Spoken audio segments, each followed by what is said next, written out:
আমাদের চ্যানেলে সম্প্রচারিত বক্তার বক্তব্য নিজস্ব মতামত, এর জন্য চ্যানেল কর্তৃপক্ষ দায়ী নয়। এই চ্যানেলে প্রকাশিত প্রতিটি অনুষ্ঠান কোনোভাবে ক্ষতিকারক বা অবৈধ কার্যকলাপ প্রচার করে না। এখানে সম্প্রচারিত প্রত্যেকটি অনুষ্ঠান শিক্ষামূলক উদ্দেশ্য নিয়েই তৈরি।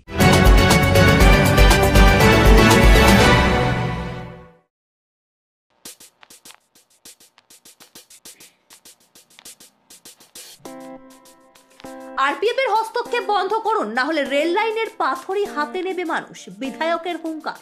চুচুড়ার বিধায়ক অসিত মজুমদারের হুমকি, বাসিন্দাদের মধ্যে তীব্র উদ্বেগ। ভোটার তালিকা ও মাথা গোছার নিরাপত্তা নিয়ে উত্তেজনা বেড়েই চলেছে। হুগলি স্টেশন সংলগ্ন দেশবন্ধু পল্লীর বাসিন্দারা এই মুহূর্তে দ্বৈত অনিশ্চয়তার মুখে পড়ে আছে। একদিকে আগামী নির্বাচনে ভোটার তালিকায় নাম আছে কিনা, অন্যদিকে রেলের উচ্ছেদের নোটিশ দেওয়ার ঘরবাড়ি ভেঙে ফেলার সংখ্যায় গ্রামবাসীর জীবন স্তম্ভ নিমিশেই কেঁপে উঠছে। স্থানীয় বিধায়ক অসিত মজুমদার সরাসরি আরপিএফ এর কড়া মনোভাবের বিরুদ্ধে কঠোর সুরে সতর্ক বার্তা দিয়েছেন। দরকার পড়লে রেলের পাথর তুলে নেবে সাধারণ মানুষ।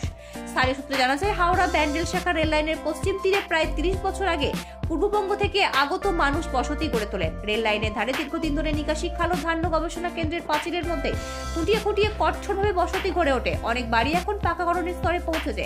অধিকাংশ পরিবার দিন মজুরের আয়ে নির্ভরশীল। এই অঞ্চলটির বড় অংশই মতুয়া সম্প্রদায়ভুক্ত।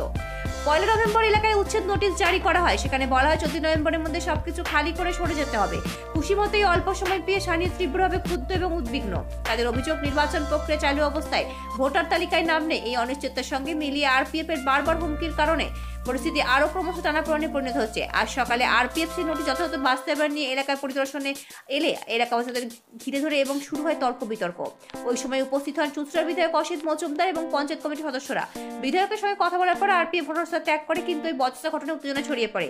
বিধায়ক অসিত মজুমদার বর্তমানে গণমাধ্যমকে বলেন, রেলের ব্রিজ মেরামতের কাজ হলে আমরা পূর্ণ সহযোগিতা করব। এমনকি কিছু বাড়ি ভেঙে রাস্তা খোলার ব্যবস্থা করতে রাজি ছিলাম। লিলুয়া রেল আধিকারিকের কাছে বিষয়ে আশ্বাস করেছে, তবে রাজ্য পুলিশকে না জানান আরপিএফ এভাবে জনবসতিতে ঢুকতে পারবে না। যদি ভবিষ্যৎ তাদের এই অত্যাচার বহাল থাকে, তাহলে সাধারণ মানুষ নিজেরা রেলের পাথর হাতে তুলে নেবে, এটাই আমরা বলছি। এক স্থানীয় বাসিন্দার নাম প্রকাশ না করার শর্তে জানান, আমরা অস্থায়ীভাবে রেলের জমি ছেড়ে যেতে রাজি, কিন্তু সময় চাই। 14 দিনের মধ্যে কোথায় গিয়ে নতুন করে জীবন গড়ব, এই প্রশ্ন আমাদের কাঁধে, গোলাপ নয়। ভোটার তালিকা নেই, তার উপর বাড়ি উচ্ছেদের আতঙ্ক, একসঙ্গে সব আশা ভেঙে যাচ্ছে।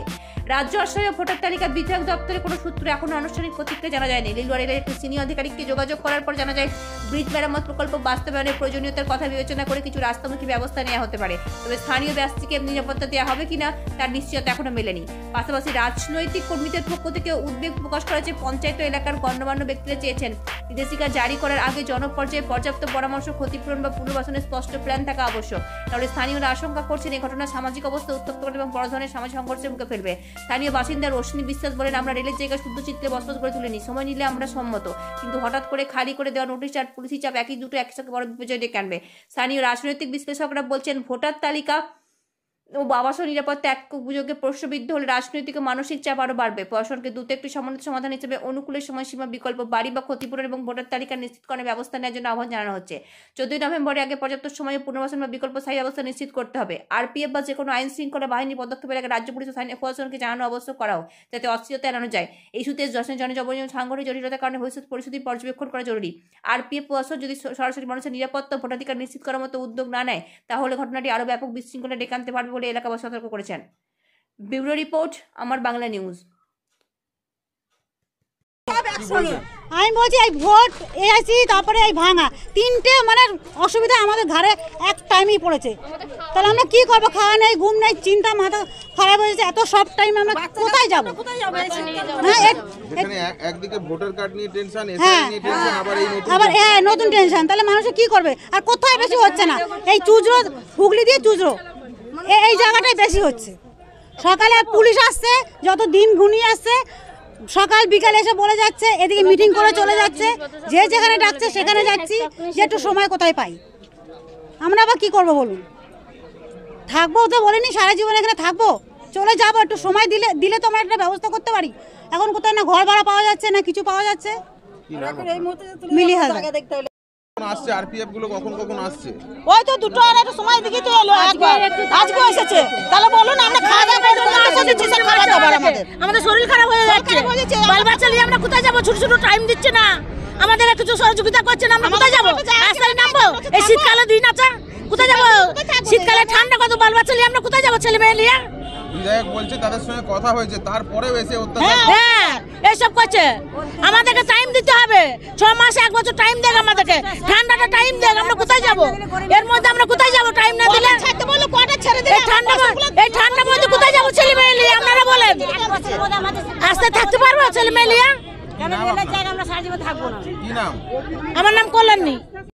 মমতা ব্যানার্জি, অভিষেক ব্যানার্জি এসআইআর এদের পাশে আছে, রেলের অত্যাচারে এদের পাশে আছে। এরা ম্যাক্সিমাম মানুষ বিজেপিকে ভোট দিয়েছে। আমি বলছি এখানে আমি 300 ভোটে হেরেছি। আমি তো ওইসব মনে করি না। মানুষের সমস্যা আমি পাশে দাঁড়িয়েছি। আমি এদের এমএলএ। এরা ভোট দিলেও আমি এমএলএ, ভোট না দিলেও এমএলএ। আমি আমার রাজধর্ম পালন করছি। আপনারা ব্যালটে হিসাব নিন, এখানে 300 ভোটে হেরেছি।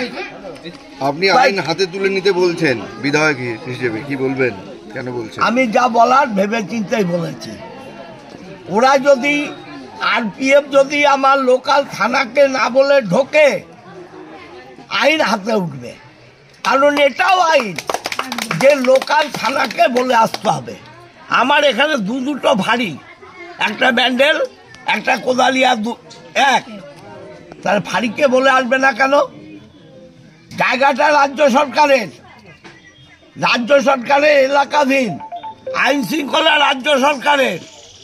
তো রাজ্য সরকারের যদি আইন শৃঙ্খলা হয়, তাহলে তাদের থানাকে বলে আসতে হবে। তো ওখানে আমার দুটো ওসি দাঁড়িয়ে আছে, ব্যান্ডেল থানার ওসি দাঁড়িয়ে আছে, কোদালিয়ার ওসি দাঁড়িয়ে আছে। তাদের বলে এসছে। তাদের বলে না আসাও আইন আরপিএফ হাতে নিয়েছে, মানুষও আইন হাতে নেবে। জিআরপি আসে না, আরপিএফ রেল লাইন ছাড়া বেরোতে পারে না। 5 জন আরপিএফ, 1 জন মহিলা, 4 জন পুরুষ। কিন্তু রেল লাইনের বাইরে, প্ল্যাটফর্মের বাইরে তো জিআরপি আসার কথা। তাহলে ওরা যদি আইন ভাঙে, মানুষও আইন ভাঙবে। আর সেই মানুষের পাশে আমি আছি।